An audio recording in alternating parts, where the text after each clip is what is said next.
We wanted to have the biggest, the baddest, the greatest hamburger. Oh my God, it's crazy, but I will try my best. It's a $50 challenge. If you don't complete it, you have to pay that bill.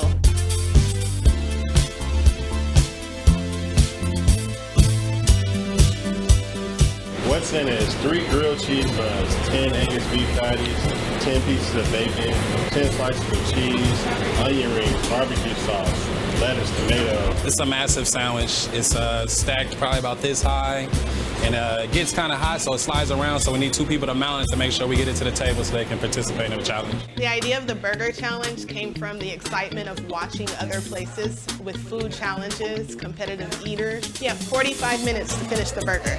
The rules: you must complete the full burger. You have to eat the foot-tall hamburger.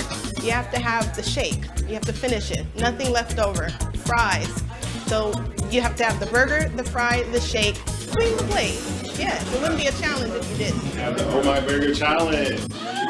Lorena. Could I also get water, please? No ice. Yes. Thank you so much. And Diet Coke, no ice. Thank you. I am thinking this is a really insane burger. The people who attempt these type of food challenges, they're nuts. They're out of your mind. They don't even think about anything. Oh, I hope Raina finishes this. I hope she kills it, and I know she will. All right, Raina, we have 45 minutes. Are you ready? Yeah. 5, 4, 3, 2, 1. Dig in. There's absolutely no way I would even attempt it. I'm kind of baffled, like, I can't even finish my tacos. So it's incredible to watch someone, especially of this size, eat a burger that large. And it looks like we're only roughly about 5 to 6 minutes in, and she has literally devoured this thing. I'm excited for it, though. Raina's doing her thing. Most of the people who really attempt this crazy type of burger are food competitors, eaters.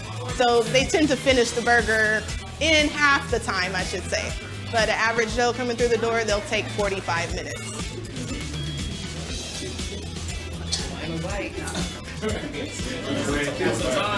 Here we go.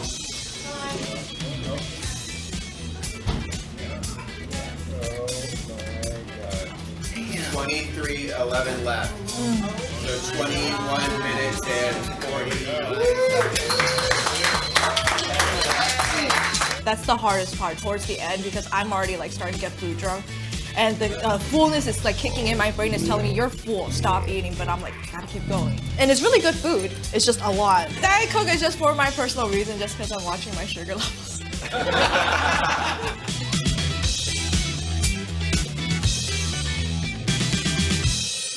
Out for walks on a leash. I don't think people are expecting a pig to come trotting by on a leash, so we get a lot of double takes.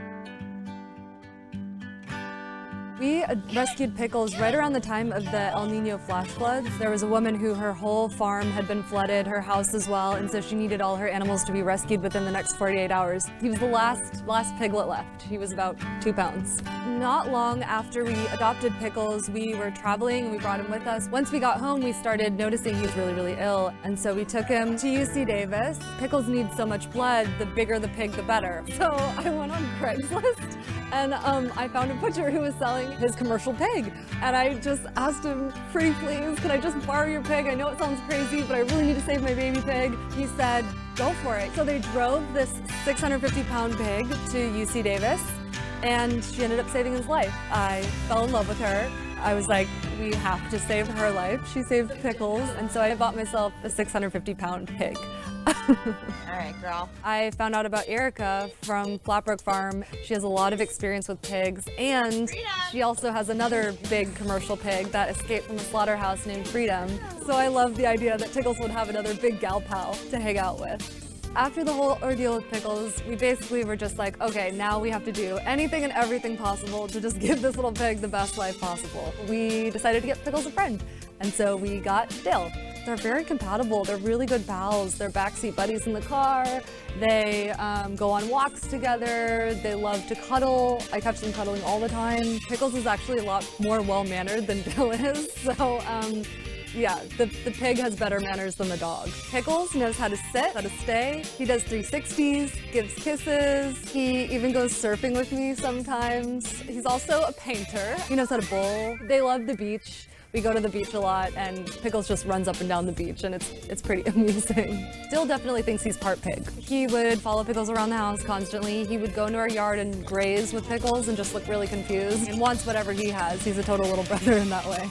A lot of our followers actually suggested that we turn this into a children's book. They actually helped me find a publisher who published the book. Everyone on social media helped find a home for Tickles. They're the ones that encouraged me to write a children's book. They're the ones that reached out to their own network and contacts to try to find a publisher for the book. It's been really remarkable for me to just see the power that social media can have. Okay, let's go.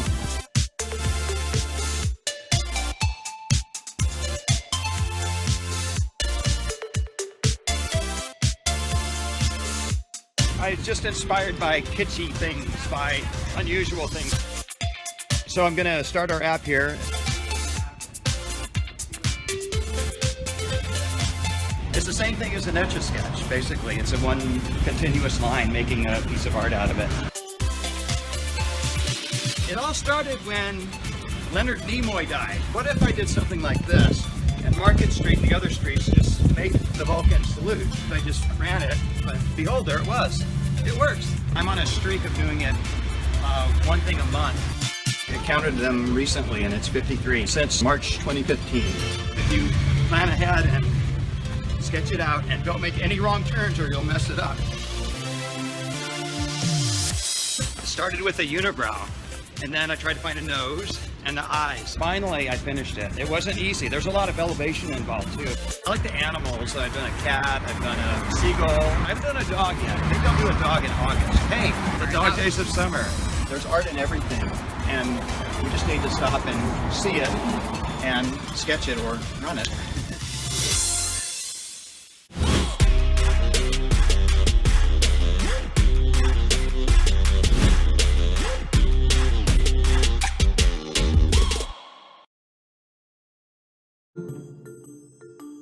I thought it was really kind of like a Willy Wonka, the whiskey world.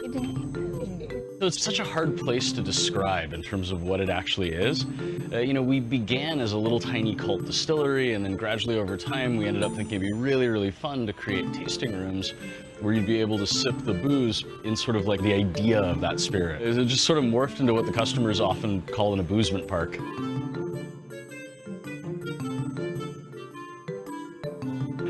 So I started off originally in the amusement park industry, designing themed amusement park rides. I mean, I love building this stuff. I mean, half of the fun of the whole experience for me is developing the booze, but the other half of it is getting to sit there and go like, okay, what does the imaginary world that you drink this in look like? It's exciting hybriding those two worlds together. So if you're drinking a whiskey that was inspired by the island of Dr. Moreau, and we're using all kinds of unusual techniques to make it, that'd be really cool if you were then drinking it inside the island of Dr. Moreau. They give you a history of every drink out there, so I mean, how they make it, how they distill it, and all that stuff, and then just doing with a group of your family or something, it's a fun time. Much of the distillery and the dining room are set inside a jungle, but there are also sort of interludes where one of the tasting rooms is a submarine, you know, another one is a really elegant French garden.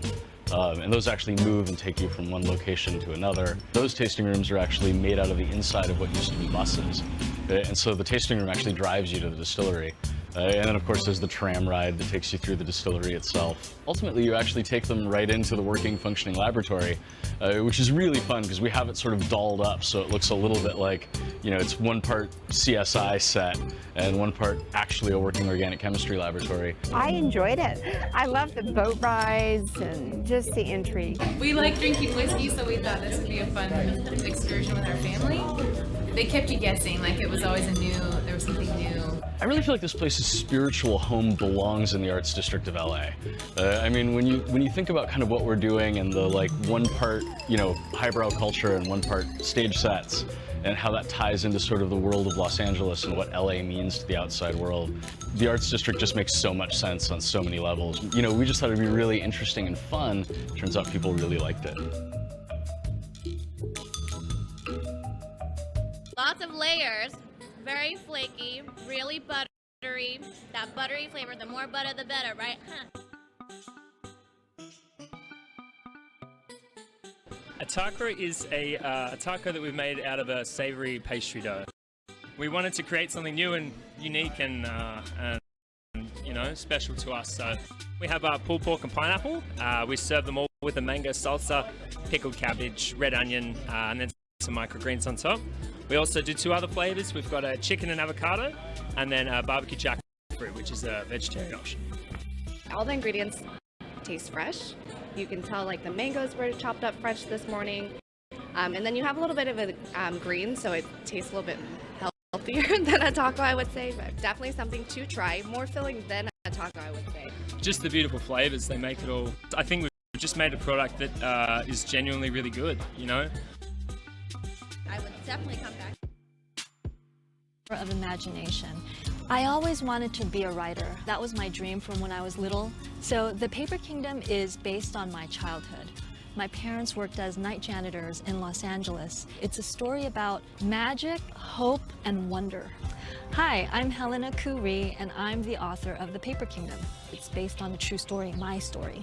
When I was a kid, about 3 or 4 years old, my parents worked as night janitors in Los Angeles at an empty corporate building, and they couldn't afford childcare back then, and so on many nights I went with them to work. And so The Paper Kingdom is basically about how they turned a really unpleasant situation into something magical by telling me funny stories or by zooming me around in empty waste baskets. They did their best to make my time with them at work really fun instead of miserable. One scene that captured my heart was a scene where the family is driving to work late at night. I thought, oh my gosh, this is what it was like. We were driving through empty streets, me and my parents, in our old rickety car. I remember feeling this sense of mystery and anticipation, whereas my parents, I'm sure, were extremely worried on those long, late nights. And I just wanted to infuse that sort of feeling in my book. So at the end of the story, the parents suggest to my character Daniel that maybe someday he can be king. I wanted to end with this note of huge hope, of big dreams. I'm the child of former night janitors who went off to Yale and became a lawyer and now a children's book author. I really think that with imagination and grit and hard work, you can overcome your limitations.